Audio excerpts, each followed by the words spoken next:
To that end, good morning, everyone. I hereby call the City of Hartsville Fiscal Year 24-25 draft budget review workshop at Tuesday, April 30th, 2024 to order. Thank you everyone for being here this morning. Moving right along, Councilman Mack would lead us in invocation. We will follow that with the pledge and the civility pledge. I invite everyone to stand and pray your faith as we pray in ours. Let's pray. Most holy and everlasting Father, thou art God and God alone. Father, we thank you for this beautiful day that you've allowed us to come together to do the business of the city of Hartsville. We humble servants, Lord, and we have the desire to do what is pleasing in your sight. Lord, help us to balance our budget and have the items that we need to have in there and let the city grow forward and go forward together. We ask, Lord, that we would all get along as a council. And we were reminded of that last night, and I think we do a great job at that. But Lord, come into this meeting, invite your holy presence into this meeting. Let us do what is right and good, just and fair for every citizen, every service, and every section in the city of Hartsville. And Father, we ask you to go with the police officer that got killed yesterday, be with their families, comfort them during this terrible loss of time, and go with the war-torn areas of the world, Lord, and send peace and healing in all the land. These and all other blessings we ask in the name of your Son, Jesus Christ, we do pray. Amen. Pledge allegiance to the flag of the United States of America and to the republic for which it stands, one nation, under God, indivisible, with liberty and justice for all. I pledge to build a stronger and more prosperous community by advocating for civil engagement, respecting others and their viewpoints, and finding solutions for the betterment of my city. Fantastic. Ms. Manager, moving right along to presentations. Seems you have something prepared for us? Yes, sir. All right. What's it about? It's about the budget. That's what we're doing today, from 9 to 3. Hopefully, it'll be within that time period. But so we do have a new one on the council, so I'm going to go over kind of what we're doing here, Brian.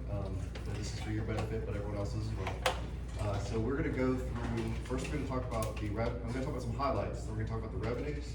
We're going to talk about some of the capital for each department, but we will talk about those individually as we get into each department. Then we're going to go through each department by departments in order through the budget narrative. If you guys have any questions, we'll stop, take the opportunity to look through the line items that are within it. Any questions you have, stop and let's talk about it. So we just kind of go through.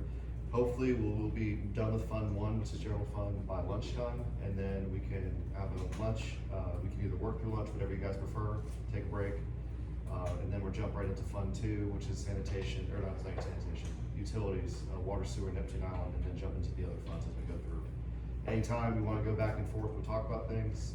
Some stuff is connected, some stuff isn't. And of course, we are talking about spending for general fund monies first versus spending for the utility monies, which are not connected. So, any questions about that so far? Good. All right, great. Thank you, Brian, for listening. All right, so let's jump into it. That didn't work. That didn't work either. There we go. Okay, like we said, here's what we're talking about. So let's talk about the highlights. So this year we are proposing a 3.5% COLA. We'll talk about that as we come up a little bit more. There is no retirement increase for the first time since when, Karen? They've done a retirement increase. I think it's been 5 or 6 years. We've had a 1% increase for the last 5 years. So they stopped that for this time, so that's good. The bad news is that health insurance went up across the board. I mentioned last night in our joint county dinner that insurance premiums have just gone up across the board, and it's really even though we have a load factor of 1, which means a 0% change to our factor, That can go up and down depending on how many claims you have and how many claims I guess the state has as well, because we share with them. The premiums went up as well. So it's a good thing that we don't have an increase on our side from the load factor, but it's a bad thing that insurance premiums go up. Insurance for people, but also insurance for stuff went up. So you'll see that as we go through. That was a major cost that we had this year that wasn't planned for. I didn't want it to happen, put it that way. But you can see that we do have an increase of our budget. I believe, I didn't do the math this time, but we'll go through and see the percentage increase. But we've gone from a $13.8 million proposed budget to almost a $15 million proposed budget for the general fund alone, and then market pricing. All right. So this is again the COLA example going on. So we've been doing a cost of living analysis for a while now. Went back to 2018. You can see that this is the average CPI, which is the Consumer Price Index. We have tried to keep within it, and then you can just see it jumped up in 2021. We then did a adjustment for that, and then we also did a mid-year adjustment. That's why we did jump up for that to get to 6.5%. We did a 5% last year. It did go down to 3.8% for this year, and we budgeted for 3.5% this year. So we're within -4, which we were -3.9 last time. That's a pretty good spot to be in. Other cities and other entities possibly are a lot further away from that line. For instance, I know the state's only doing about a 2% COLA or even a 1.5% COLA. When Kimberly gets here, I'll confirm that. So we're trying to stay ahead of the curve here. This will increase costs, and this was across the board. We looked at doing that. Any questions about that? All right. So capital. As I mentioned in some of my emails, so we are looking at a less capital this year. It's still a, let's see, 900,000 and a 700,000. It's still a lot of capital. I mean, a $1.6 million capital request. Last year we did 2.2. And so we are doing that because we are anticipating when we get into start going out for a public safety building. It's currently in draft design. We just got the first draft back, which we'll talk about next week actually. But we still don't have a cost for that yet, and costs are just anywhere between, for construction, $200 to $800 a square foot. So it's really no telling what the cost is going to come back at. It's going to be in the the $8 to $12 million range, hopefully less than that. And that's just for construction. So again, we're preparing for that by doing a lower capital this year, so we don't have as high capital premiums for next year. As you'll see that we did have a high premium this year. It was at $200,000 or so. So this year, to get a little bit of plug in police, we're doing a 2-vehicle request. We are looking at replacing radars in 6 of the vehicles and adding 2 for the new ones. Cellbrite, and when we get into the police department, I'm going to have Chief Snellgrove explain this a little more. And we also have this is dealing with interfacing into the Florence's. Let's see, Cellbrite is the information we get for SLAC and all stuff. And then interfaces, that's with license plate readers. So we'll get into those details a little bit more as we go forward. This is a big one from fire. This is the self-contained breathing apparatus. Did I get that right? Yes. This is the one we've been trying to go after for 3 years. This is a high cost for us. It's almost $400,000. We can't put it off any longer. We do have a current grant application out. If we are awarded that by some chance, this will go away. But for right now, we need to pay for this year.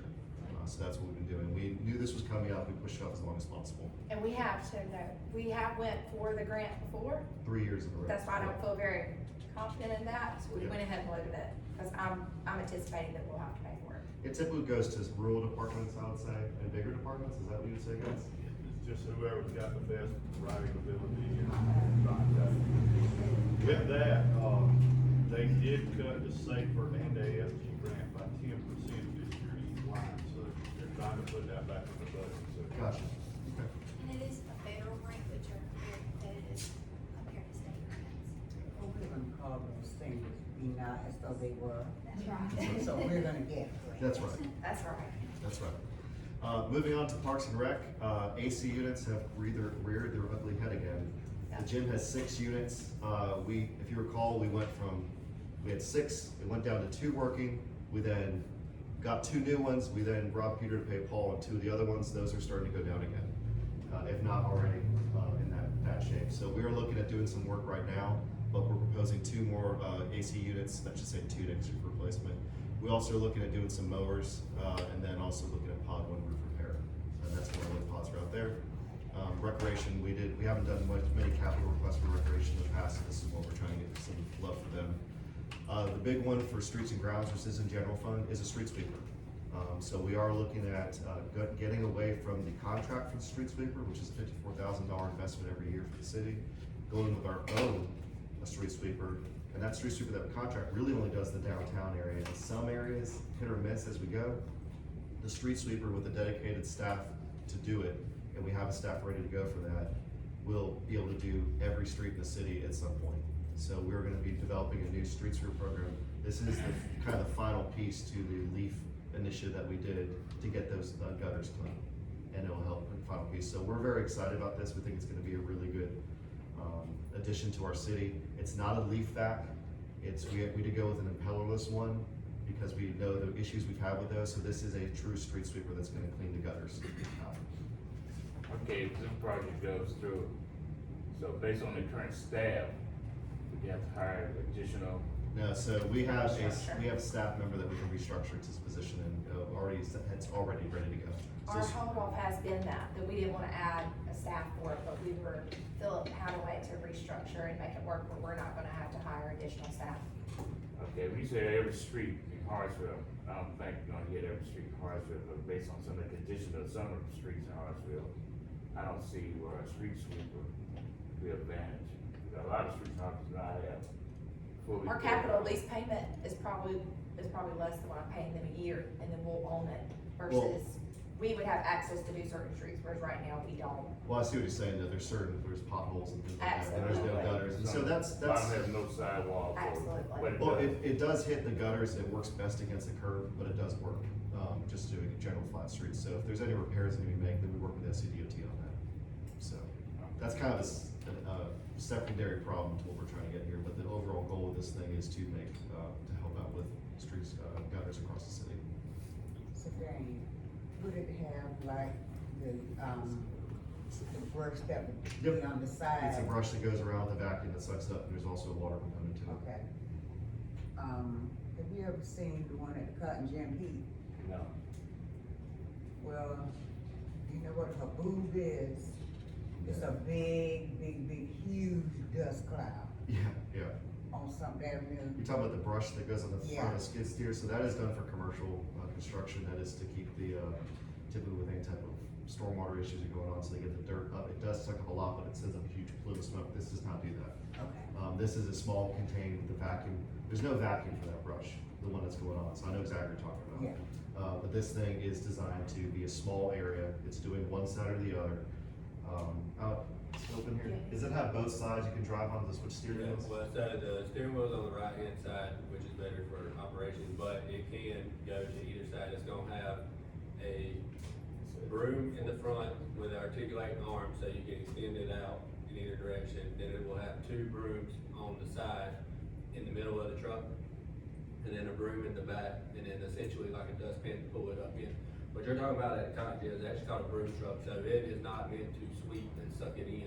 It's meant to push it out and push it out of the way, so that's typically why there's a dust cloud. But that's contractors use to clean roads before they do operations on it. Yeah, when you talking about cotton, it's manual pushed by some guy. That's what you're talking about? No, it's a But motor. typically, you can, make brooms that you can put on the front of a tractor, or you can put on the front of a skid steer. They make some broom trucks that are just a broom truck in general, like that's the only operation that they actually do, but it's meant to push dirt away from it and not bring it in. Understood. Because, I had a conversation with the cotton guys about the one that all it does is blow dust. Yeah, And I have them blow it back on their property, not in the street. yeah, it's just to get it off the roadway. This would essentially, there's a hopper in the back of this street sweeper, so as it pulls the dirt in from the gutters and or from the top of the curb, that it'll suck it, pull it into the back of the hopper, and then we'll dump it at our locations. Okay, thank you. Can I This, I was gonna say, this to save us money over long term and increase our services. Yes, I feel like I didn't say that properly. So right now, we pay $54,000 for contract street sweeper, right? And we don't own the equipment, and they come, how much?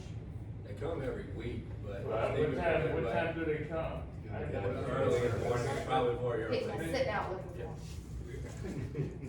So, but now we just did a quick long calculator on it, and it'll probably be, say, 56,000 a year for 5 years for us to own one versus 54,000 to a contract. But now So it that makes sense. contract goes up every year. And it goes up every year, right? That's just if it's staying flat, right? Yep. But we would own this. And that's the reason, you know, the street sweeper, like, we've had to do some streets throughout, is it Pitt we've done, or is it, what street have we done? We sent it out, it was a request for review. Oh, Howard Street, so they have done that, they've done that for free for us. But we knew it wasn't something they were gonna be doing, so as we develop the program, so this is what we're gonna be doing, is developing a program, and it'll be a route that we take with this thing. Gotcha. And so we will be doing that, so any type of road, so we have to buy the truck first, and then we'll be building on a route. I did one similar in North Augusta. It does go and hits different zones throughout the city. It's gonna hit the thoroughfares more, certainly after events, which is a really good asset for it. When we have paintings on the street, markings on the street for downtown festivals, we can take those up. So it's a really good asset for us to have. And it does not have the same problems that a leaf pack does, which is why we're pushing for this direction. And they went with like I said, the pricier one, which I fussed We it went out, with one but that doesn't have I can't go with another leaf back. For 'cause that was Brantford my issues. idea. It was about 220 versus 239. 36. 36, okay. I don't want another leaf back experience. Can No. we, maintenance? We'll be We doing got that inside, yeah. personnel to maintenance? Same What's as- the life expectancy on the street sweeper? Oh, that's what they talked about with this one. We did talk about this one, with the higher one, 10 years, is that what we're looking at? Well, no, 10 years, they'll estimate it at 10 to 20 years, but they say on average they're getting about 15 years out of each one. Some of them are getting them longer, some of them that are 10 years, they're saying they're running the dog mess out of them. But with the, regenerative air street sweeper, the lifespan on those is typically between 7 to 10 years. But if you don't properly maintain it and or run over anything of substantial size, it might be 2 weeks. And that's the other It's option. similar That's to the the other leaf one. truck, That's not where the if one you we suck looked up at. something if somebody That's pulls the a brick other out in the curb, you will be paying for it. That's the one that we're not going with. Yeah. That has a slower life expectancy. So if we get 10 years out of it, we'll double our money. Exactly. Okay. And y'all looked at, cause I was nervous about insurance, as he alluded to, and I did have Philip look that up, and it was a minimal. $536. 497. 497 or 536 Right. a year. per premium. Minimal, cause I So was like, this- what is this thing would cost me? Yeah, and the fact, the It main only thing goes is, 25 miles an hour, so I mean. well, it really will go about 2 miles an hour. And I highly recommend, it's not gonna require a CDL. No, it This does one, not the require weight class CDL, is not so- for that one, so I'll be offering the same classes because it's very therapeutic experience. Okay, Okay, all right, moving on, then another mower Like for it. streets and grounds. Okay, any questions on that for general fund? That's general fund. Then getting into, Fund 2, we are looking at a new utility to help with water, valve train, software. Then this is getting into sewer. This is a relining project that we've been doing we did one last year. I believe that was the first year we might have done it. the We year did a before. couple last year, this year where you probably heard it downtown with a Yeah, jackhammer. they're working on it right now. We're working on it right now, but that's relining a lot of the sewer laterals. If we do an extended amount, then we get a lot better pricing. Yeah. If we were to do these individually, it was 10 lines or 6 lines. As long as we do 10 lines, it'll go from $7,500 a line down to $6,000 a line. Normally that would go up a lot higher. And so this is with Anderson Plumbing. We've done this group before, and so we've been pleased with it. A new vac truck is something we've been looking at for a while. So this is the thing that goes in and hits with, this is not the same as the other vac truck. This is a sewer sucker, put it that way. Oh, okay. So this is for getting in our utilities. You ever seen the machine downtown that has a crane that's Yeah. pushing in? That's sucking up all the fun stuff. And so we need a new one. Ours is fairly old, and we also have a trailer, and we need to replace this piece of equipment. In addition to that, we need a shop heater to make sure that the lines and the jetter trucks stay at relatively good temperature so they don't freeze and ruin damage the equipment. We also are looking at some more park improvements to Water Park. This is part of our capital improvement plan to keep going on. This is concrete work and other things throughout the park. One of those is slide maintenance, storage. We're continuing on working fencing replacement. We had enough in our budget left for maintenance to do it this year. It is time to fix some of the concrete while they continue storage. there's a lot more, to get it down to 76 is hard, maintenance is difficult out there, so that's what that is. That's capital for All that's gonna be done by opening day? this stuff. No, the That's park, it. park. No, this is for next year, first of all, but yeah, That's it'll be all done next for year. opening day for next year. Yep. Okay. And that's just, this is a breakdown, you can go down into our budget and see, this is the history of our capital lease and our annual payments that we have to make. So that's the in-year balance, you see we kind of fluctuate up and down with how much capital we take out, and we are in a going down. Okay? All right, I'm gonna jump into general fund, any questions about that? And we'll talk, each of these items are listed in each department, so we'll go through that one. All right. So here's the revenues. This is a brief history of our revenues. This is actual numbers, so I'm only using audited numbers for this one. This does not include the current fiscal year. But as you can see, our revenues and expenditures, in 2018, we had a $10 million revenue, and then it went to 10.9, 10.2 to 10.9. 19 to 20 was 11 to 6, or to 10.6 rather. 12, we had a really good year. It was a good year for 20 to 21. That was part of some of the monies that came in with COVID and whatnot. And then, as you can see, we've been in an upward trend. Last year, the previous year's budget that ended out, we had a revenue of 12.3 and we expended 11.7. Similar to this next year, we are looking at an increase. Proposed budgets, these are proposed, not actuals, but this year we are proposing a $14.9 million budget, up from a 13.8. So we have increased about $1.1 million. And of course, the expenditures for a general fund has to equal 0, so the expenditures equal the revenues for this. But it is, we can see we are increasing, and that's, revenues are going up, but also costs are going up, so that's part of that. Any questions on that? And I just wanna point out, usually when we have revenues, this is also a little confusing for people, we do include in there capital lease Yeah. proceeds, that's included as revenue, right, because our revenues have to equal expenses, has to be zeroed out. So one thing that really is good about our revenues is that we decreased our capital lease proceeds by 369,000, right? So when we look at that increase still year over year, I mean, that's 369,000 last year was capital lease. 369,000 this year really is growth that we're seeing. True. That's not like a jump in capital lease proceeds that we're taking out. So these It's include growth. capital, right? That's These right. include capital. This next one, when we talk about it, you know, it's we do include capital as well, but. That's right, that's the capital lease proceeds as part of that, but. Okay. So we've grown, from a, Absolutely. $10 million budget to about a $15 million budget. And that's inside, and I believe we had a good question yesterday from a council member comparing us to other cities just in terms of budgets. And so we're right at there with, Camden has a $15.8 million budget this year that they're proposing. So we're right in there with that. You know, you've got the line, your fit line is straight there, but it's worth noting that while our revenues grew, they grew less year over year than they did last time. So the Yeah. growth is slowing.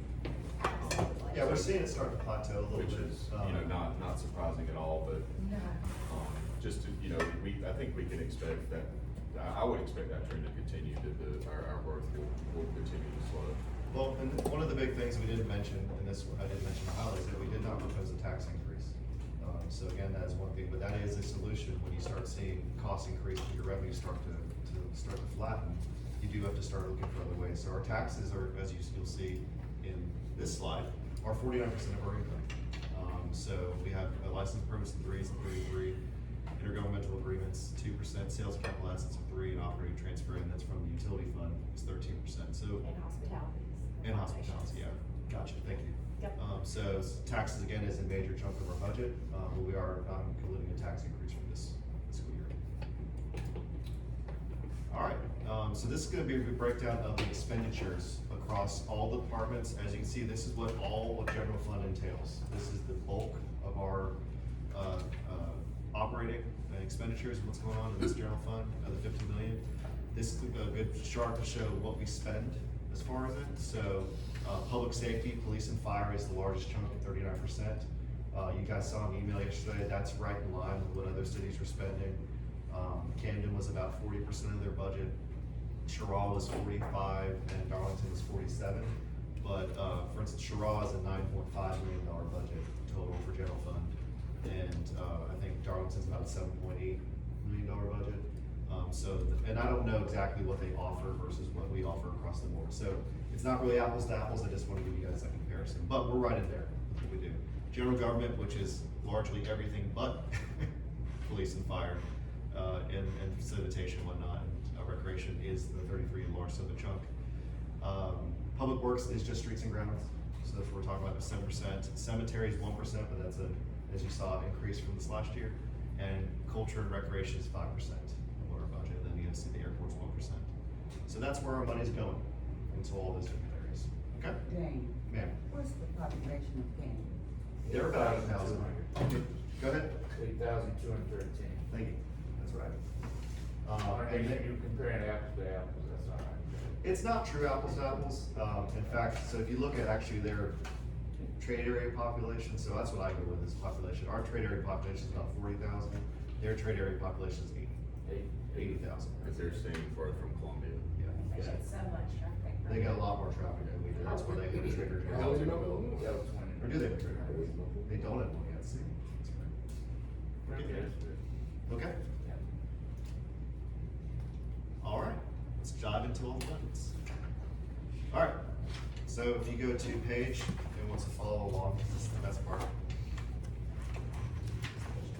22, thank you.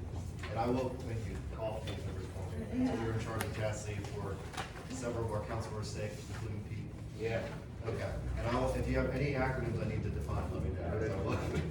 Oh, yeah. All right, so this is our kind of our general fund area. So this is going to be our 410 and 416. A lot of our expenditures that are citywide go into this thing. As you can see, we have increased quite a bit. What's going on? The legal department, we have been able to decrease that, which has been good. But generally, this is just some of our general expenses. General. Any questions about this one?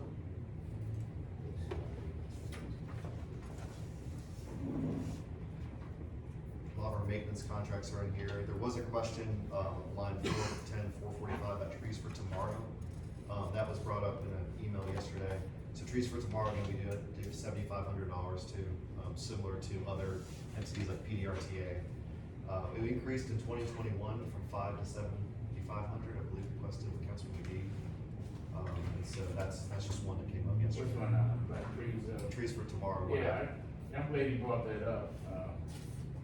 Okay, trees for tomorrow, right? So we kind of planned is $7,500, right? Yes. But that's more than that. If you look at the cost of our employees, equipment, that's more than $7,500. So they are trees for tomorrow, and it's Dr. Howard Tucker, for the most part. He's the main contact for it. They plant trees across the Hartsville area. He has a chart, I believe he keeps track of every single tree, and it's quite a bit of trees that they've planted.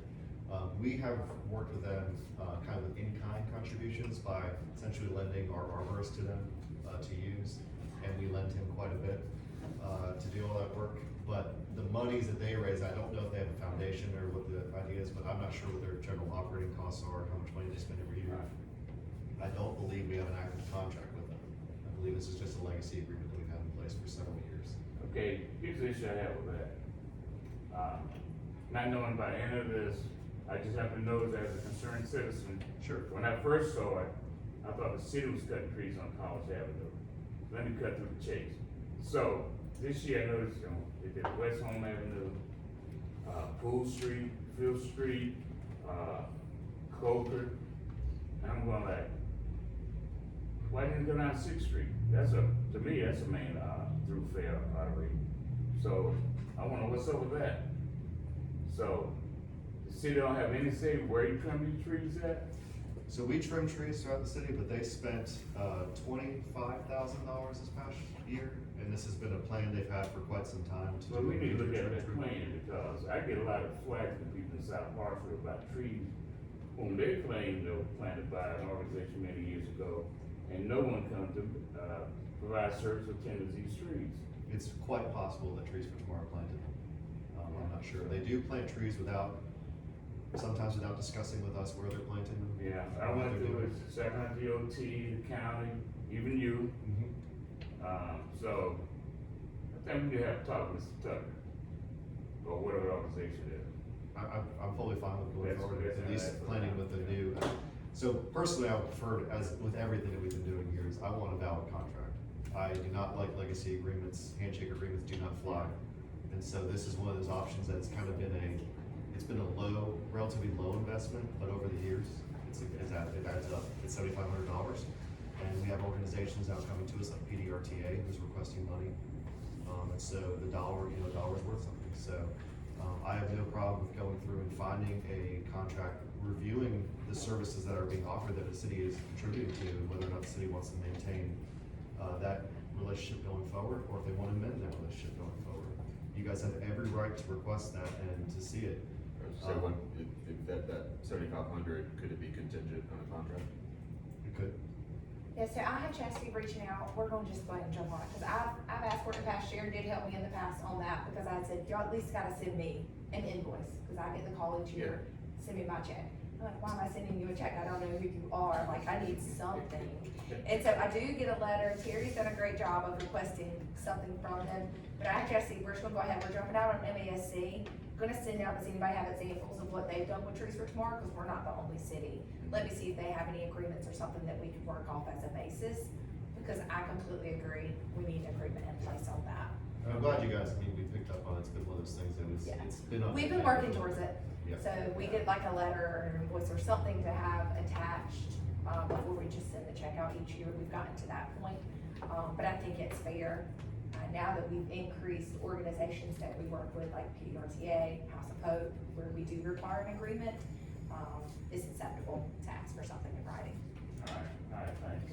But they've been very passionate about what they've done over the years. Extremely They've done a lot of good stuff for us. Yeah, but yeah, they passion in all different places though, depending on what the passion is. We just don't want- Can Stephen help on Sixth Street? I don't want to mess up, I want them to continue doing it, but from an audit, from I a totally understand. that. document standpoint, it'd be helpful to have it. I don't want to discontinue it, but I think it's a good point to bring up to get an agreement. I know, on Sixth Street, you know, some of the trees are really branches are overreaching into the main thoroughfare. And some of that Maybe might, trim back. some of that, so kind of, parallel to this conversation is the conversation we had here earlier where we obligated money from ARPA. And so that's gonna come up a lot today, ARPA monies are obligated. And one of those big projects is a Sixth Street revitalization that we're looking at doing. So a lot of these issues might be remedied during that. There's things we can do now to help alleviate some of those issues. So when I say like we're going to take care of it later, like with a plan and when we do a revitalization down the thing, there's still some small changes we can make now to fix that. So if you have any trees, we'll work on what's going on, see if there's any safety issues and whatnot. But a lot of those might be addressed when we actually redo the entire streetscape down there. But now, this is a problem that I have. I'm on Sumter, and I think it's over on Lincoln. These great oaks, mighty oaks, I don't know what they call them, Yeah, but they are oak trees. sure. And, we have someone that's been over in the Lincoln, Avenue and Pitt Street area Yeah. for years, for decades and decades and decades. And we had a lady that, they said that they did not plant the tree. When she came home from school, the tree had been planted. And so, when you do that type of thing, I was down on Washington Street the other day, and there's a tree, just, the kids gotta go out into the street. Sure. It's got this big around and that high on the sidewalk. Sure. On the actual sidewalk. Well, something that I think is very important, because we get this question all the time, whose tree is it? Yeah. And when there is I'm not gonna say Trees for Tomorrow is a rogue agency acting without our authority, but when you have trees being planted that then grow into problems, we have to be aware of that. So when we go through the contract, I think it's be appropriate if they have an accounting for every tree that they planted, which I believe they do. Then we can have that, and we can start marking that down so we know where it is, so we can have answers to questions, because right now I don't know the answer. Yeah, I can understand. Let's not get too bogged down in one line. And one thing I think- I got a lot to go through. I want to point out just very quick, when we see that big jump, we were able to, because we'll have it coming up, a sale of an asset that's coming up this year. one big jump you do see here is our contingency, so that's a good thing for us to have. Right. And it's $162,000 this year as compared to $17,000 Last year was 17,000, So- we're doing a $155,000 contingency we have planned in there, and that's from the sale of an asset in park. Right, that's why we have that big jump there, so when y'all see that down there, that's not a bad thing, that's one part of it that is actually good. Okay. Alright. Let's move on and, let's move on to the next one. Yes. Alright, now this is your department. So this includes council, mayor, and also, we have in our city clerk, and also, the skipper is located in this as well. You can see we've had the increase, there was a COLA increase for that, operating expenses went up 8%. Any questions about this department? I'll bring up the funds in a second.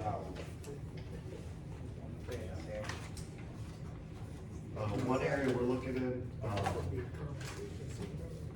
about, Brad was making a little funny comment, what was out, we ain't hear that across the room. I didn't have the cents included in here, but if you had the cents column, that'd be you guys. We rounded up for you guys, so you're welcome. One thing in here, and this was a question from yesterday, telephones. So we have had a request to look at council-issued cell phone or the option for cell phones for the city to pay for it. We realize now, I mean, before a lot of information was coming to the city clerk and how we did things. Now you guys are getting calls. A lot of you guys have dedicated numbers for your council kind of room, or use your personal number. You know, when you're doing city business, you know, there's a reason to pay for that potentially. So we, for instance, every employee who has a cell phone stipend is $50 a month. It's $600 per person, or you can be issued a city-issued phone, which we would then pay for the plan. So the numbers are like about $600 per person, so 6 times 7. So we'd be looking at addition to that to the budget if you guys want that option to look at it. So I was going to kind of open it up. I know several of you have talked about it. So we gotta make that decision today. All I asked for. Yeah, I would say it's added in. All I asked for was that each council member have a phone line. You can do with it what you want. I'm not asking the city to buy all of us cell phones. I just, like, my number, I want to port it over to the city, so it's under the city's control. So that could be less than $50 a person. Right, Your Yes. person, your. Yeah. right. Okay, is this a personal phone or is this a No, I phone that have you a bought? separate phone number for business, Okay. and I think the city needs to control it. And we should all have that option. It's essentially, for layman's terms, a SIM card number, essentially. So instead of actually a physical device, it is a number that exists. It helps protect us with FOIA and all sorts of stuff. Well, and the only other thing to remember is that if you guys have phones and their numbers, that is something that you are responsible for the check. So we won't be checking voicemails on these numbers. So if someone is calling, so that's just something to be considered about, is that if you have a dedicated number that we are gonna publish, and someone calls something, it's on you guys, because we will get the calls, but we will know. How would they get notifications? Would it come through their emails like ours? Well, it's just like a phone. I mean, yeah, it could be tied to a phone. And they all have email addresses now, so we would have to work with BC3, our current IT contractor, to talk about, if that would connect up. So do you get voicemails that go to your email for that number? Not yet, you wouldn't. That's be the plan, just to have it done. There's lots of different ways to do it. I'm just asking for the money to be put in the budget. I think that's a good idea, but I'm not totally following this. So wouldn't it be easier to assign a cell phone to each council person? Wouldn't it be easier? It depends if you wanna carry around That's right. multiple devices. I do not. So I have a phone stipend, and it's my personal phone, but I do city business on it, and I'm able to segregate those two. But not everyone wants to do that. I used to carry around 2 phones, I hated it. So that's the thing, I get that. Explain the FOIA implications. So the FOIA, so FOIA, Freedom of Information Act, so there is, the possibility that if you are FOIA and they have a specific reason, and a specific request for it, my personal phone can be FOIA for that information. Now, it's gonna restrict it access to what is city related. So if it's a personal conversation, that's not FOIA. But if it's a business conversation, that is FOIA, but it is my personal number. So you are potentially opening yourself up to that if you have a cell phone stipend. I accept that risk because I don't wanna carry 2 phones. I'm that passionate about not carrying 2 phones. We're open to that risk right now. Yeah, well, you guys are, yeah, well, it's tough, it's very difficult to prove with a personal line that's not a dedicated line. to see what is what. It's a self-reporting type situation. So look at, why don't you just give us a choice, whether we want to have a separate fund or what is other, right? And that's what I would budget for. Yeah, I would do it, I would follow the same. It's not a big increase to the budget, is it? No. I was gonna say, y'all could probably have a whole workshop about how to handle that, I don't want y'all to have to get you. Yeah, but we are gonna add that into, so it's about $4,200 or $4,500. Where are you at? The telephone. It's not in there, right? It's not in there. Okay. I think I need to have one, because as you see, I got 3 phones. Yeah. And pictures Yeah. take a lot of space, it Sure. takes a lot of space. In your email, when you have, the time altogether, if it's city related, you can do that to your Outlook, or not Outlook, to your, OneDrive, which we can help you with that. To get all of your stuff on one area. So if y'all wanna make that note, sorry, it'd be on page 30, and we would add in, that telephone line would go from 1,000 to 5,200, we would add in 4,200 for that. Now, that's if all of y'all went with a phone site or something, that's just to give us a number on that, it's probably a little work, not everyone decided to do it. But for the purposes of today, we'll add the 4,200 in for that on the telephone line on page 30, Right. she's gonna be updating that. And for ease, Casey, so if you have a cheaper option, so they don't, Right. council, the city doesn't care what I pay in my monthly bill. It's just $50 goes to what it costs. So that's our dedicated number, so we would do $50 if you just want to have a number. Okay? All right, $50 a month. $50 a month. Okay, right, sounds good. Sharon, question though, when an increase, with an increased salary though, does that count? No, but that, it's technically, is the stipend an increase in salary as per? Okay, we're gonna confirm that, so we might have to figure a way to around that. It's considered a stipend in our salary. That's what I'm wondering, because if it's increased its salary, It should be $600. treated just like an email address. Yeah. Well, that's what the stipends are, that's what I'm saying. But that's city business, so I gotta. Oh, it's a stipend, but it's like a reimbursement, I mean, it's a reimbursement, so. And you wouldn't it's need not any taxed. approval, it'd come to you. We're just checking to see any. We'll make sure we make sure, you know, properly, it wouldn't be taxed. We're adding it to the budget. Okay? We're government, we have to do things a little complicated, sorry guys. Just keep you guys legal, that's the whole reason for that conversation. All right, court operations, that's that. You can see we've kind of had ups and downs with that. So any questions about court? Page 31.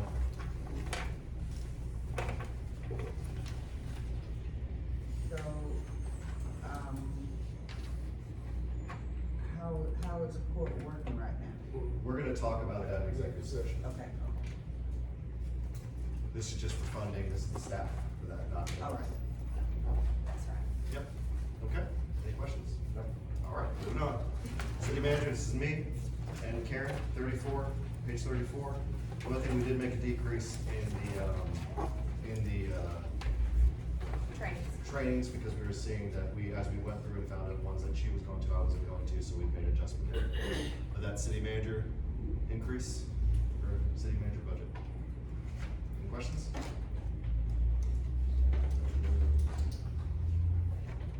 And you guys control that. In part. All right, IT. All right, IT, this has been something we're talking about. We'll talk about this in another session, but we have seen increases. If you look at the chart, I was very proud of this decrease. That's when I first came, because we're on page 38 of the budget. Very proud of this decrease, but as you can see, we're back up to it, and then we're going up again. A lot of these costs are with, and that was the switch between from VOA, which is the virtual online assist, whatever it's called. Virtual office, what does it stand for? Advantage, thank you. To Modern Office Advantage, which was MOA, which was not anything. But now we've seen cost of increase for security, which has been a thing. Cybersecurity has increased. So we are talking about what this means for our current situation, our current contract. But we have seen increases across. These are things that we have to kind of pay. But IT is expensive. Any Didn't questions? we do this in-house several years ago, the IT? No. We still have an IT person. Yes, we did do it in-house. We went to VC3, I don't know the years before me. We did that when Jim Pennington was here, we went to VC3. So I've had both, and I prefer in-house IT. It is much better, you typically have better response. The issue is that, we're running into a variety of new issues with IT. So in addition, you don't just need someone who's good with computers, you need someone who's good at networking, you need someone who's good at security, you need, several things. So IT is one of the fastest growing departments across most cities because of how much is just being added every single year. So I believe our relationship contracting it does work. It just depends if we have to make sure we're gonna be revisiting the contract and making sure VC3 is working for us the way we want them to be working. They're not the only ones in town to do that. Contracting it out does give us 24/7 support. It does. Sister? And multiple staff. I don't even wanna think about what it would cost to bring it in. Yeah. I mean, it'd be astronomical. How often does the 24-hour come into play? Often. A lot. Often. Things go down all the time. Well, when we have some departments too that are 24/7, it's difficult. So no, we do need a 24-hour security, and basically a lot of it dealing with cyber threats and whatnot that's going on, so. But with this size of this contract and what we've been talking about, this is time you're shopping around, right? It is a huge move to go from one IT contract to another. But when we're talking about this much of the budget, it's at least, we need to do our due diligence, and that's something that we're working with Amber on right now to make sure we're looking at other options as well, Yeah. for it. Especially with the younger generation, I mean, they cutting edge mentality, they up with this IT stuff. And, but now if we could save some money, great, but if you're gonna save pennies on the dollar, then it's. Well, one massive Yeah. move that still has not happened that was part of this group was, we ran That's into true. an issue with porting police from the virtual to the, modern. And the reason why is they said it was a VPN issue, which is a virtual private network, running into making sure it can connect back to our stuff. And that's been a 2-year process that frankly is just taking too long. And so we just had a meeting with VC3 last week, I believe, discussing our, dissatisfaction with the fact that this is taking on, because it's a difference of, an MOA user, we spend about 11,000 a month on MOA users, but, for VOA users, it's, When we signed the agreement, it said it was 11,041 a month, and we're paying like 65. right. And so the costs are still going up, and it's not what we agreed to. So we're looking at it, we're reviewing it, and we'll be looking at potentially looking at other options. Okay. All right, moving on. Finance. So this is, again, we have our finance staff upstairs, our accountants, but also all the downstairs staff. Page 40. Just shout them out. I just didn't want to interrupt. No, you interrupt me anytime, it's fine. So this is our downstairs staff and all ones taking water payments and whatnot, and then also our accountant staff and our risk manager and IT. And business license. And business license. And grants. And grants. What else? We got a lot. Quite a bit. We are, This is where, it's the finance department, number 15, but this is where our business services is located, so, quite a bit is in this. Yeah, you got it listed, I did, yep. that's good, alright. Okay, any questions about that? All right, human resources, page 44. I did. 44, so we have some, slight increases, again, the salary and benefits, that's the COLA increases. And then we have our operating expense increase. Any questions with human resources? One thing to note this year, we, speaking of load factors and risk modifiers, so we do have a pretty robust wellness program that we're bringing kind of back up. And also we have a big initiative, the big thing coming up is safety this year. Accidents and injuries, especially car accidents, those things go against our insurance and their modifier. And so preventable accidents are a high priority for us to do, and I've threatened to go use the Duke model, which Duke has a very good safety program, but it is very intrusive into their lives. So, but we are looking at safety, so human resources is over that for this year. Okay, safety is good, but you mentioned a wellness program? Yep, so we do employee wellness events. This is actually, this picture is from, this is the basketball game that we had staff play, and it's just a chance for them to get out and have fun, but we do multiple events like this. Lily, we just had a volleyball event, we have a bowling one, cornhole, badminton, I think is in the Weight works. challenge. they've been doing the weight challenge where they go walking, Yeah. and they're doing that. One of our employees who has size 18 shoes is the big man. He is doing quite well with this wellness job, he's doing great. Love it. Yeah. Those are expensive shoes. Yeah, We have some dancing, I believe, coming up. We wanna talk about that too. Is that how it works, the line dancing? We have line dancing. Line dancing, yeah, we'll let you know when it's coming up. Alright. Okay, Ooh, I don't want this back on. line dancing's gonna be fun. All right, Main Street, Okay, 48. thank you. Welcome. So, you know, Main Street's been a huge focus for us, getting it re-accredited, was a huge drive, and now it's, kind of really a catalyst for us downtown to help us with, things going on, really getting some more participation in our events. We're excited, and then, of course, staff is influential in getting the cultural district. So Main Street's a big asset for us right now, as one of the 5 accredited cities in South Carolina. We have a duty to represent. Any questions about that? All right, moving on. Planning and zoning. 52. 52. All right. Yeah, so this department has been in a little bit of work right now. If you recall, it used to house the business navigator, then we went down to plan and zoning, so right now they're solely focused on zoning. We moved permitting over to fire. So we have seen steady decreases in this, that's because we've been moving things to other areas. So it's not that we're saving money, we're shifting it That's to right. different places. But this is just fully articulating what they do in that department. We did have a planning and zoning director in the budget. I took it out to help balance the budget for this year, and I'll be looking at doing a different option for that. Any questions? All right, moving on. We got police. Yes, police is here too. It's Okay. 56. Thank you very much. All right, so police, again, a large portion of our budget. We have our salaries, operating expenses, debt services. We do have some new items in here. Any questions specifically about police before we kind of get into some higher level stuff? I wanna say, Chief Snellgrove, and I wanted to compliment him for how well they worked with us and how understanding they were. They came to us with so many good ideas this year. I learned the most I have in years about police and what they need. It was really interesting to me. I have told them, and I'll tell them again, I want them to be said publicly. They did an exceptional job when they came to us, and I enjoyed learning about what they need. Also, it made our job even more difficult, having to prioritize what we could and could not do this year with a very tight budget. This has been one of the harder budgets for me. It took me back to 2017-18 when I started, because we saw such a plateau, it felt like, in our revenues last year.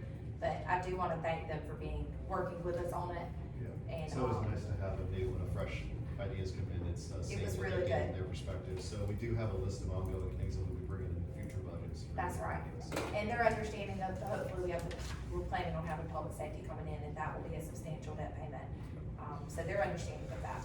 One item note, we are bringing back and funding a captain position in this budget. The captain position has not been filled, since, 2017, I believe, or 2018. So we're bringing that back in, and we'll be doing a little bit of restructuring with how that is set up. But Chief has already been doing a great job with setting the department the way that he needs it to work. And so, and we're really fleshing out what each division is doing and whatnot. So we're very excited about the progress that we've made. Any questions? And you're gonna see this in multiple departments, and this is something that is beyond our control. I do wanna point it out, if you see professional services line going up across departments, they are required to have physicals and all these things for fire, for police across different departments. Y'all probably aware Hartsville Medical Associates was bought out by Your Health, and that is our only provider of that. They've shopped around. Occupational health, yeah. So to get those, that is something that we do love working with them, and they are a local option for that. We don't have any options that will handle those type of physicals that we need. So you're gonna see that going up across the board, in different departments, but that's beyond their control and ours. And it's absolutely required. Okay. Professional service. Professional Yes, services. you'll see that going up, and it'll be in different departments that you see that, where they require that. Any questions about police? All right. Moving on. Next we got fire. Page 60.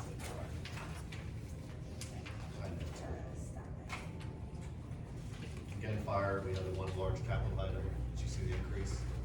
But we have done a couple promotions in there, restructuring, added in 2 part-time firefighters last year, so it's been working out for us.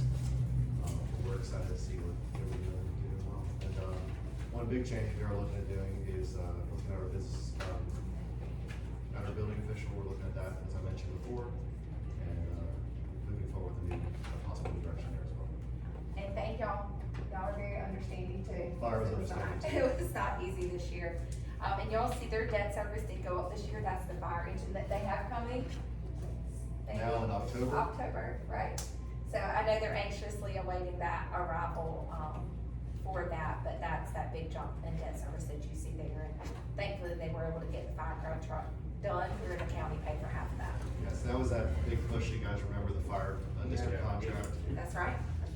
But we are finally, the truck is, was it an 18-month? It was a 2-year build out.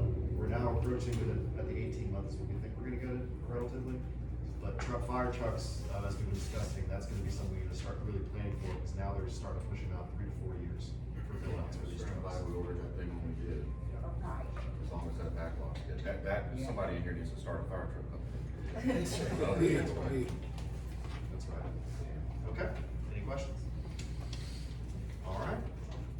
And Daniel, just Yeah. before you go, all costs with the fire truck, that's not gonna be the burden of city residents. Well, it's 50/50. So this is the first year, this contract, the first time that they've been paid for capital. So we used to get operating expenses from the county, and that was all we got. And we had to use our own money to then pay for the fire trucks, and we maintained everything. This year, they did provide capital asset, about $650,000, to pay for a truck, but no, we still maintain all the maintenance on it and everything else. But operating expenses, we do get, how much do we budget revenues for fire district this year? For fire contracts, Yeah. it's usually 550 to 600,000. So when you're, They the pay good for part operating though, as well. is that we had no choice on this fire engine, and we were gonna have to get it either way. Right. I think I got 50% of it from the county. We were gonna have to get it. They were absolutely due, and I know they're trying to work on another one right now, to get it fixed. So we get $750,000 for operating from the county, and that does pay for a portion of the maintenance. So what portion of that do county residents pay?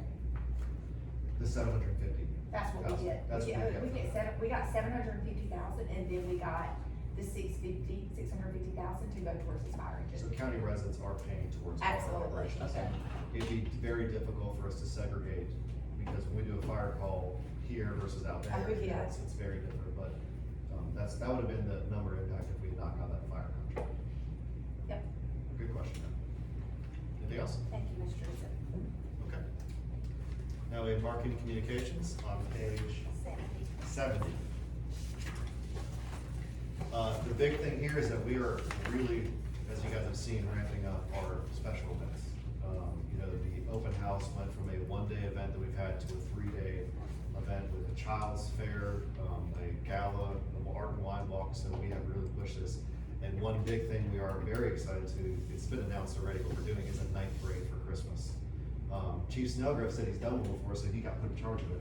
So he's very excited about that. But it's been a request of the residents, we're gonna have a night parade this year to try that out, so we're very excited to see that going on. But that's been the increase in cost.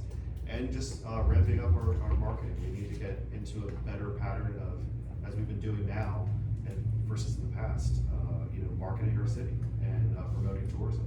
So we really want to take Hartsville to the forefront. You're gonna be in a horse, right? And if y'all look on that on page 73, Michelle works closely with Chastity, and I know Haley helps as well. They do an excellent job to secure our PRT tag funds. So when you look at that, how much we're getting from the state, 40,000, right? And then we have the small match of what we're putting with the 15. So when y'all look at that, it's quite impressive. They do not miss that deadline. They get it every year to continue to receive the tag each year. So when we talk about that investment we're making, it is definitely more than 15,000, but they work hard to get those grants. That's park preparation and tourism. Okay, so do we have some type of matrix to gauge how well we don't, the market does increase wherever they're in the city or? So the best gauges. Well, I'll say the best gauge is, of course, hospitality tax, 30 cents. We also did invest in, we're getting up and running placer data so we can see how many people come in at a given Yeah. time. I mean, this open house, I believe we reached the 10,000 mark of people estimates. It was just quite a bit of people are coming. Treats on the Street, went from a 3,000 person event, I think there was like 6,000 kids downtown last time, so. Yeah, we actually, Treats on the Streets, when you, the numbers that we have don't reflect anyone under 18. So we have the numbers of close to 7,000, and probably with each one of those 7,000, you have 1 or 2 kids. More than that, yeah. Right, so you're talking about, I mean, the mass police can tell you what a challenge those days are in a good way. Also, open house is the same way. If Placer's showing us 15,000, you're not counting anyone that's under 18 because we can't track them. And so we're all training hard, everyone in my department is, and even other departments, Chief Snellgrove's even gonna start using Placer as well to be able to monitor traffic patterns in and out of the city, how long they spend here, where they go after they leave here.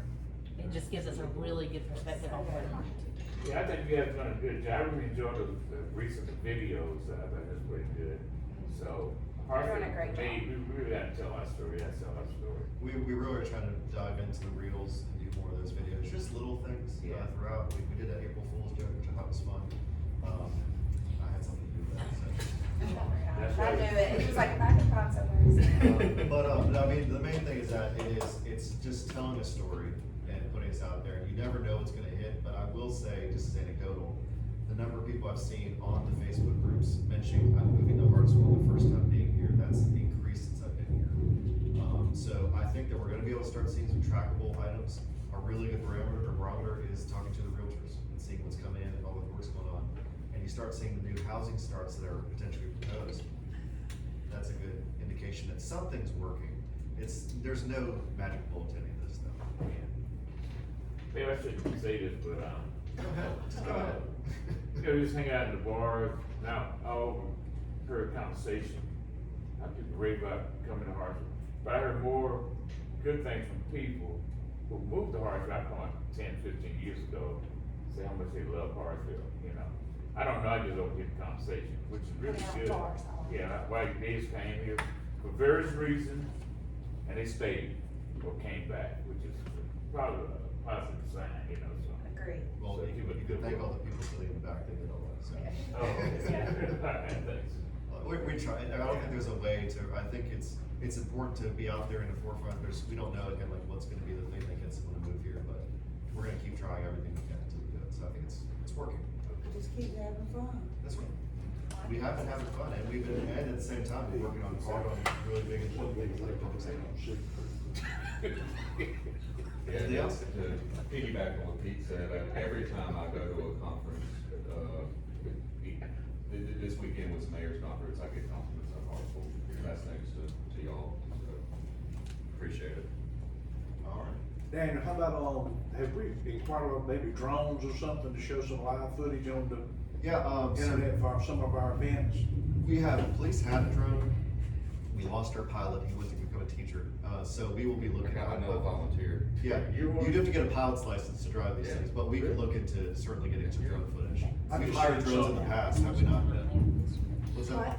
I've had some conversations too with some professional photographers about coming in and doing some drone footage so that we have a stock library of such. Yeah, I And wanna we did replace the have pictures some I keep using. footage from our, Heart of the Holidays last year. We got some really good footage from that as Yep. well, professionally done, that we're gonna be able to start marketing in June, to start It's marketing very that. Right, we have a promotional video of Heart of the Holidays to when it gets closer to it, so we have, and several different sizes, so we have some new stuff coming out, very exciting. Yep, I was about to, tell our story. Okay. Operations maintenance, this is our, this is general fund, this is our maintenance, gentleman who goes around, he has one helper. Thank you. So that is, Joe Sanders, who's going around doing all our stuff. So if you see Joe drive around, that's him. Okay. Is it one, does he have one helper? He does. Yeah, he's one staff, yeah. One and two staff. Okay.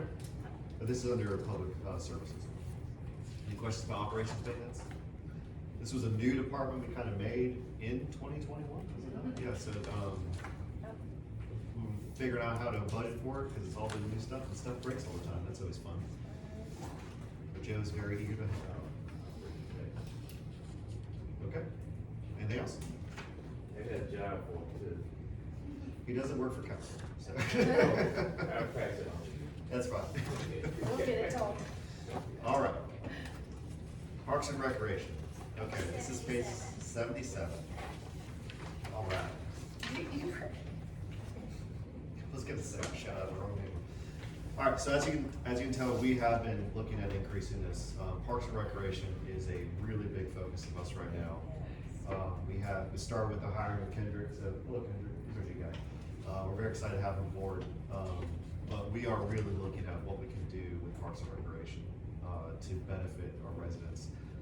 A lot more maintenance is going into this because we're noticing that we want to fix some things that are broken. We want to make sure that Byerly Park, which is now how old, 20 plus years off this point? Close. I want it to look like it's was as good as the day it was built. And so we are looking at that and making adjustments to do all that stuff. So Kendrick and his team are looking at, we do have an additional staff person in the maintenance department to help with that, because we're seeing that there's quite a bit that needs to be done and maintained. But you'll be seeing a lot coming out of this as we look at, again, contracts. That's a big one this year. We will be moving forward on that and potentially seeing what we can do for that. Any questions about Parks and Recreation? And there's some things that are overdue that we still have to cut this year, but it was one department, I think probably the only one that really did get one additional They got staff. additional staff. That maintenance worker, because I see the work that needs to be done out there. And we're hearing back from the community, they want more Parks and Rec, they want more. So I'm excited for this push in this area on that, but this is one of the ones that you are gonna see a little bit of an uptick this year. And remember, this is also in tandem with the ARPA projects that we have going That's on, right. which is the $450,000 for recreation improvements. We also made several requests to the state for additional recreation improvements at Byerly specifically. And then we have plans for when we move forward on with 6th Street for Private Park going forward. So this is just the tip of the iceberg for the projects that we have coming up. So we have almost close to about $1 million improvements that we've requested funding for this year. So that's outside of this budget, but it is part of the budget. That makes sense. Yeah. Okay. Anything else? All right. Streets and grounds. Here you go. So Streets and Grounds is of course responsible for quite a bit in the city. All the flowers downtown, just a small part of what they do, but it makes a difference. Downtown Hartsville looks beautiful, and that's the reason why we do it, because it attracts people. We have seen, the costs are increasing, but this is something that we are very proud to keep going. And the work that these guys do is essential, I think. The tree bark, not the tree bark, but the, what do you call it, the mulch. The mulch, yeah. The mulch is great. Yeah, well, and that mulch downtown, so most recently, as you guys recall, you guys put in for we approved the downtown lighting project, which also involves a tree maintenance component, and we just were awarded this Urban Forestry Commission, a grant for that, which I'll be talking about as we go forward, especially when we start getting that state money we applied for. But we're gonna be looking at some significant changes to the landscape downtown to make it better for our residents and for ourselves. So they're gonna be a critical component in that project. So as soon as I receive confirmation, hopefully that we do get awarded the state money we applied for, we'll be able to move forward on that lit project. So it's very exciting. Were we able to incorporate music? Into downtown, we gotta get to that point. I didn't take it out of this budget for this year, we had 5,000 put in there. Until we get the electricity figured out, I can't move forward on anything with that. But I do like the idea of moving forward with something. I can just blast that tune on radio the whole time, that'd be great. We already paid for that, so it's double whammy. Anything else? Okay. All right, museum operations. Page 87. So one thing in here is we do have So this, the history of the museum, we are in partnership with the Museum Foundation. I do have a meeting set to talk with them about the contributions that are made. Currently, they pay, Michelle, how much do they pay in contributions for salary? I believe it's 52, I mean, 42, excuse They me, pay and they have not increased since $42,000 they started this in rate. salary, and so that's been something that, I believe it was again to pay fully for the salaries. Since then, as you can see, the salary costs of, it's $102,000 for us to pay for salary. That's one full-time person and a part-time person. We would love to increase this to a full-time person position, but until I can get some additional funding, I think it's fair. And at it this used to point. be full-time. It used to be It went to full-time. it went to part-time during Yep. COVID. That's right. And so we are, again, the museum has some significant projects going on, the Oddfellows, Is the Oddfellows, documentation? documentation Oh, yeah. preservation project. That is, in addition to what they're doing, they're slowly going through all those because it's meticulously handled and with delicate care. But some of those documentations are the only thing that exists for some people. It's a Yeah. very exciting project. That was found at the, Presbyterian That's Church. right. And there was a fire too. and- Reverend James, that, where the school where, Pratt Park is. Okay, gotcha. Well, we have all of those, and we were entrusted to them by the Oddfellows. Andrea in particular, our staff there was entrusted with them, no one else was. So it's very exciting that we're doing it. So we're moving through that, but it would be helpful to have additional help to do it. They ran a national newspaper out of Hartsville off of 6th Street in like 1921 or something. It was very interesting. Really? So the 102, 271, Daniel, doesn't include the 42 we get back from the museum. That's the 42 is paying 42,000 of that 102. But the impression I think that everyone was under is that the Museum Foundation was paying all of the salaries, the full amount. But that's just simply not the case. I mean, Well, years costs ago, don't, it costs don't, probably it was, Absolutely, years ago, it but did. as it stands to reason that costs have gone up, and if you look at our COLA chart, they absolutely gone up almost 25%. So, but But it did. museum has done some really cool things lately. They do the ghost tour that they do. That's all through the museum. They recently had the show, the dinner at a theater that we had. Yeah, two That was fall, through the well, not museum. last fall, but the fall before, they did a dinner theater, which actually raised money to have all of these portraits framed, because these were donated by a very generous donor who does not want publicity. What's her name? I'm sorry, I'm blanking on her name. The artist here, she lived in Hartsville till she was 15. So we were very fortunate to be given this collection of her work. Yeah. And so, Fouché. Great. And, so it's really good. That's what that raised money for. I will say that as far as the tourism key here, I'll tie in with the museum. The museum's a huge, thank you, is a huge piece of our tourism key. And that's another reason we'd like to get it staffed back up, so that we can make it available to more members of the community. We want to open it back up on Saturdays, available. 'Cause you need to, if you're going to be for tourism stuff, you need to be open on the weekend. So, okay. Any questions? All right, guys. Oh, one more. Okay. So cemetery operations. This is a contract. Yeah, it's still this picture specific. Raymond Trey Gavage. All former council members. Brian, what did you do? I'm just kidding. So the cemeteries, this is not for the Marion Cemetery, but this is for operations of our Magnolia and Greenlawn cemeteries. There was a question why the increase, so that was an increase from last year. The budget was done when we had a request to look at our contract by the operator of the cemetery, the contract we have, and so council actually approved that in July, the increase. And that was after substantial negotiations by Brandon with her, because it was, the cost was much higher when it first came in. So unfortunately, costs are going up across the board, and burying is a business. And so the monies in there are a direct result of that negotiation. An update on the cemeteries, which is Marion and Greenlawn, from the state award money. We did engage with the firm that designed the groups, and we wanted to make sure we got these done correctly. They will be putting those out for bid for contractors in the coming week or so. End of this week, we do it, so we will get started on those projects as soon as possible. There was a slight delay as we negotiate ownership We will have to take some action to take ownership of this property. Senator Malloy and Martin Driggers are working on that right now for us. But it doesn't mean we can't move forward on the project.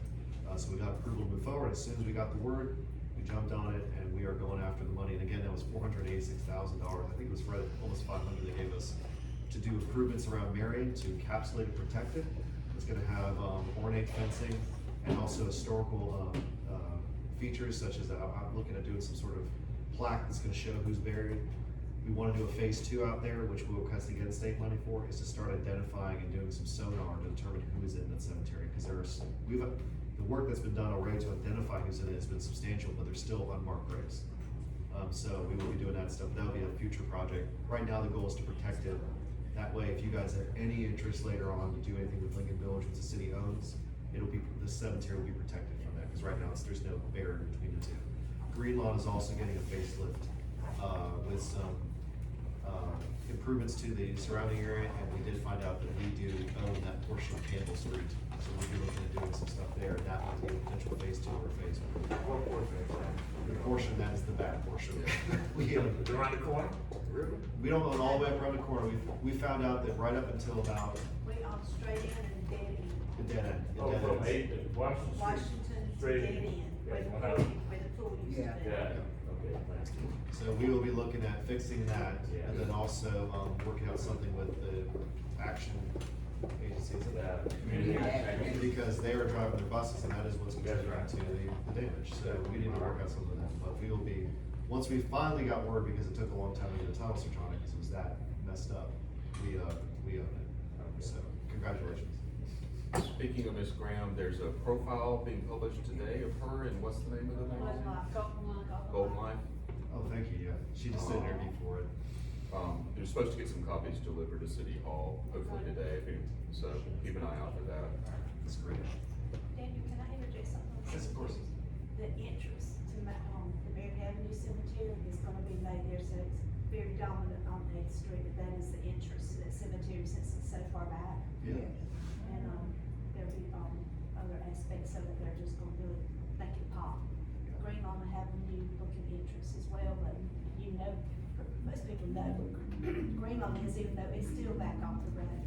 So we're hoping that they'll have a little bit more dominance, but especially the Marion Avenue Cemetery, because people don't even realize it's back there.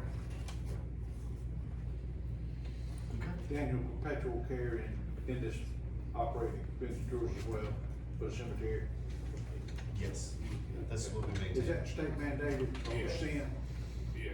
And that's for all hours? And that's the goal, is to get Marion included in it if we can, because we wanna maintain it, not to bury anyone out there, but to maintain the grounds. Cause right now, we pay a contract with Arbor Works to do some maintenance, but it really wouldn't be possible without the volunteers. Johnny Andrews and his group, I believe they pull students from all over to do it. And we pick up all the debris from that when it's done, but it's a huge partnership to get this thing done, so we wanna get it And out. that virtual care, that part will be coming up, we have it on our ticker video each year, so that we don't miss that transfer over. But we do it each year, and that will come to council when we do it.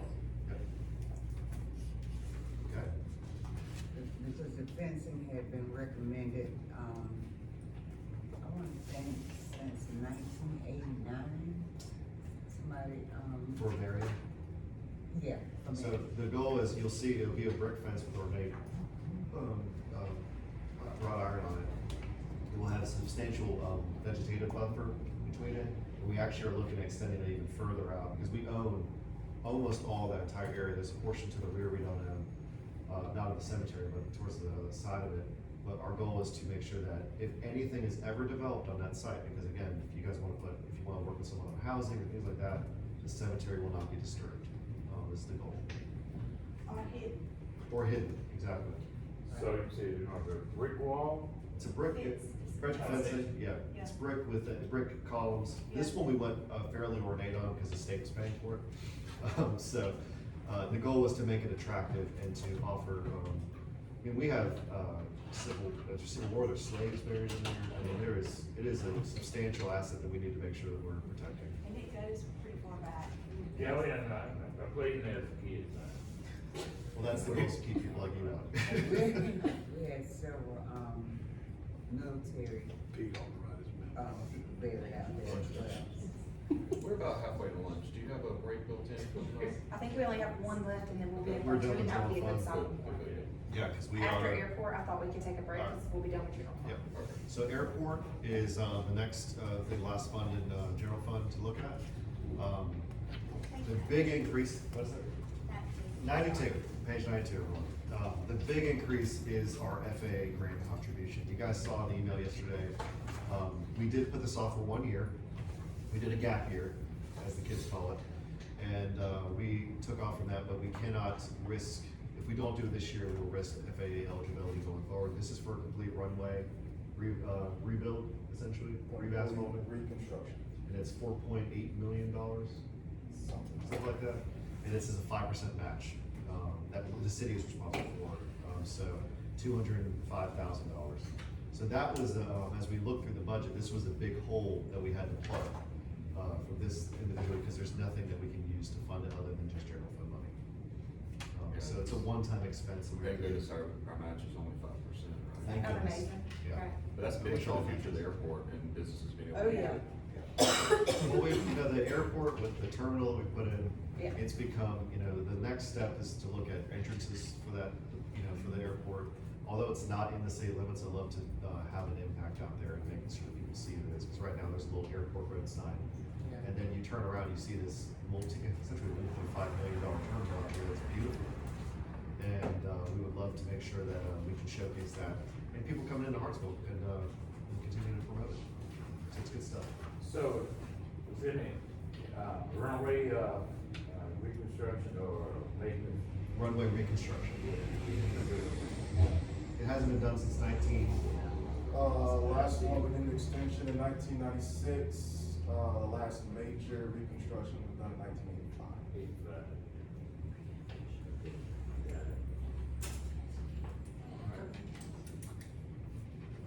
Any questions about that? Okay. And with that, that's general fund. Well, I propose we take a little break, stretch your legs, use restroom, whatever you need to do. Okay. Phone call.